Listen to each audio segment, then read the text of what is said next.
Hello guys, welcome back to my channel. तो अभी है सुबह का टाइम। अभी लगभग बज रहे थे 6:30। आज मुझे उठने में ना काफ़ी लेट हो गया। अलार्म तो वैसे मैं 6 बजे का लगाती हूँ, बट आज ना मुझे उठने का बिल्कुल भी मन नहीं कर रहा था। अलार्म ऑफ करके मैं दोबारा से सो गई थी, इसलिए आज मुझे काफ़ी लेट हो गया है। और फटाफट से मैं यहाँ दृष्टि का टिफ़िन बना रही हूँ। अभी अंतरा स्कूल नहीं जा रही है क्योंकि उसके एग्ज़ाम्स आने वाले हैं, तो वो छुट्टियों पर है। तो इसलिए दृष्टि का ही टिफ़िन मुझे खाली बनाना होता है। बट फिर भी ना कभी कभी मन नहीं करता है कि सुबह उठे और वापस से वही रूटीन दोहराएं। तो आज तो मेरा बिल्कुल भी मन नहीं कर रहा था, पर मजबूरी है इसलिए उठना पड़ा। चलो उठो उठो, उठ छी ना बेटा, लेट हुए हुए। चलो उठो, 7 বাজছে, फिर ছাড়তে तो अब ना। चलो उठो, चलो। और ठंड के टाइम में ना बच्चे भी उठने में थोड़ी सी आनाकानी करते ही है। बट दृष्टि उठ करके यहाँ तैयार हो गई है। कपड़े वगैरह तो वो खुद ही पहन लेती है, बस मुझे ना उसके हेयर कॉम्ब करने पड़ते हैं।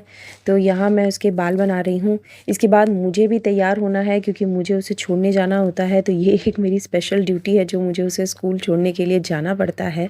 लेकिन जब अंतरा जाती है ना तो मुझे इस चीज़ का आराम हो जाता है। और हम तैयार हो गए हैं स्कूल जाने के लिए। आज दृष्टि का भी जाने का बिल्कुल मन नहीं कर रहा था, है ना दृष्टि? बट छुट्टी करनी सही बात नहीं है। और दृष्टि का बैग ना मुझे उठा करके लेके जाना पड़ता है, यानी विद्या का भार उसने मुझे दे दिया उठाने के लिए। दीदी को छुट्टी करने देती है मम्मी, पर मुझे नहीं करने देते। दीदी बड़ी हो गई ना, बड़ी क्लास में है इसलिए। चलो। और ये दृष्टि को छोड़ के ना मैं घर वापस आ रही हूँ। और मुझे ये ड्यूटी बिल्कुल पसंद नहीं है। अमर को अच्छी ड्यूटी मिली है। अमर सिर्फ लेने जाते हैं बच्चों को, छोड़ने जाने की ड्यूटी मेरी है। और नेक्स्ट टर्म से तो अब ध्रुव के भी स्कूल स्टार्ट हो जाएंगे, तो फिर मेरी एक और ड्यूटी लग जाएगी, ध्रुव को भी छोड़ने जाना। और घर आ कर के ना मैंने चाय पी और उसके बाद अब मैं लग गई हूँ अपने काम में। तो सबसे पहला काम जो मैं करती हूँ वो करती हूँ कि मैं वॉशिंग मशीन लगा देती हूँ, क्योंकि कपड़े वगैरह ये अपने आप धुलते रहते हैं जब तक मेरा बाकी का काम हो जाता है। और सारे कपड़ों को चेक करके वॉशिंग मशीन में अच्छी तरह से सीधा उल्टा करते हुए डालना पड़ता है। और अभी ये पतझड़ का टाइम चल रहा है ना, तो काफ़ी ज़्यादा पत्ते गिरते हैं और मेरा घर जो है वो एकदम पुरानी हवेली बना रहता है हमेशा। तो झाड़ू मार करके इन पत्तों को साइड करना पड़ता है, फिर जलाना पड़ता है। तो ये एक एक्स्ट्रा ड्यूटी लगी रहती है अभी ठंड के टाइम की, जो एक ज़्यादा ही दिक्कत का काम है। तो पेड़ वगैरह रहने से ना बेनिफिट भी है और नुकसान भी है। तो बाकी का काम ख़त्म करके अब मैं सब्जियां काटने के लिए बैठ गई हूँ। तो मैं यहाँ आज धूप में बैठी हूँ क्योंकि धूप में बैठ करके ना सब्जियां काटना मुझे बहुत ही ज़्यादा पसंद है। हल्की हल्की वार्मथ मिलती रहती है, पॉजिटिव एनर्जी आती है मुझे। तो बहुत लोगों को सर्दियाँ पसंद होती है, तो बहुत लोगों को गर्मियाँ पसंद होती है। मुझे गर्मियाँ स्पेशली बहुत पसंद है।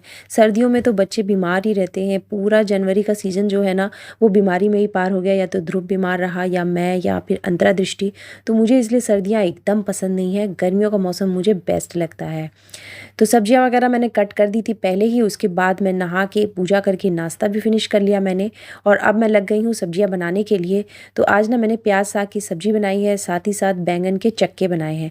तो बैंगन के चक्के ना मुझे रोज ही बनाने पड़ रहे हैं अभी, क्योंकि ध्रुव को ये बहुत ही ज़्यादा पसंद आ गए हैं। तो ध्रुव ना इसके बिना चावल बिल्कुल भी नहीं खाता है, इसीलिए मुझे स्पेशली उसके लिए बैंगन के चक्के रोज ही बनाने पड़ते हैं। और साथ ही साथ यहाँ मैंने प्याज साग की सब्जी भी चढ़ाई है। फिर ना अमर अचानक से मछली ले आए, तो काम बढ़ते ही जाता है लंच का। अब मुझे मछली भी बनानी होगी। तो मछली जब बनती है तो साथ में अंडे भी बनते हैं, क्योंकि अमर ना मछलियाँ नहीं खाते। तो यहाँ मैंने उनके लिए अंडे भी बॉईल करने के लिए रख दिए हैं। और फटाफट से ना मैं मछली का मसाला पीसने के लिए लग गई हूँ, ताकि जल्दी जल्दी से टाइम पर लंच तैयार हो जाए। तो ऑलरेडी तो 2 सब्जियाँ बन ही रही थी, ये तीसरी फिर से ऐड हो गई। तो इस तरह से क्या होता है ना, लंच का काम बढ़ते ही जाता है, बढ़ते ही जाता है। तो जब तक 2 बज जाते ना तब तक मेरा लंच कंप्लीट होता है। तो जितने भी 3-4 हाथ लगा करके चलाओ तब जाके फटाफट से काम ख़त्म होता है। तो जो सब्ज़ी मेरी बन गई थी ना वो मैंने कढ़ाई से निकाल ली है। इसी कढ़ाई में मैं फिर मछली बना दूँगी, क्योंकि ज़्यादा बर्तन लगाने मुझे ना बिल्कुल पसंद नहीं है। तो उसी कढ़ाई को मैंने धो करके फिर उसमें मछली चढ़ा दी। और दूसरी तरफ यहाँ मैं मछली को भून भी रही हूँ। और फिर जो सूखा मसाला होता है ना उसे मैं पानी में डिप करके रखती हूँ, यानी पानी में भिगो करके रखती हूँ। इससे ना सब्जियों का फ्लेवर बहुत ही अच्छा आता है। और ध्रुव फिर जिद करने लगा कि उसे एप्पल खाना है। तो अमर ना ये वाला नाइफ़ लेकर के आए थे एप्पल काटने के लिए। तो उसकी जिद रहती है कि वो इसी नाइफ़ से ही ना एप्पल काटेगा। और काफ़ी सारे फल भी रखे हुए थे घर में। तो बच्चों को बोल दो कि खा लेने के लिए तो वो खाते नहीं है बिल्कुल भी। उन्हें काट करके धो करके फल हाथ में पकड़ाने होते हैं तब जाके वो फल खाते हैं। तो ये भी एक रहता है उनका कि उन्हें बोल देने से ना काम नहीं होता। भले ही फल पड़े पड़े सड़ जाए मगर वो बिल्कुल भी हाथ नहीं लगाएंगे। और ध्रुव तो ऐसा है कि उसे जूस ही चाहिए होता है हर किसी चीज़ का।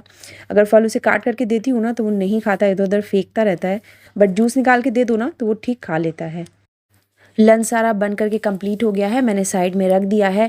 और अभी तक खाने वाले आए नहीं हैं, यानी कि अमर भी नहीं आए हैं, दृष्टि भी नहीं आई है। तो मैंने सोचा मैं गैस ही क्लीन कर लेती हूँ तो काम थोड़ा सा आगा रहेगा, बढ़ा रहेगा। तो इसीलिए मैंने फटाफट से गैस साफ़ कर लिया। और ध्रुव को भूख लग गई थी तो मैंने ध्रुव को खाना दे दिया है। तो ध्रुव को ना ऐसा रहता है कि कभी कभी उसका मूड रहता है कि वो खुद खा लेता है और कभी कभी काफ़ी जिद करता है तो फिर मैं उसे खिला देती हूँ, नहीं तो फिर क्या करता है ना कि वो खाना बिना कंप्लीट किए ही उठ जाता है। और इसी के साथ मैं अपने इस छोटे से व्लॉग का भी एंड करती हूँ। मैं मिलती हूँ आपसे नेक्स्ट वीडियो में, तब तक के लिए take care and bye bye.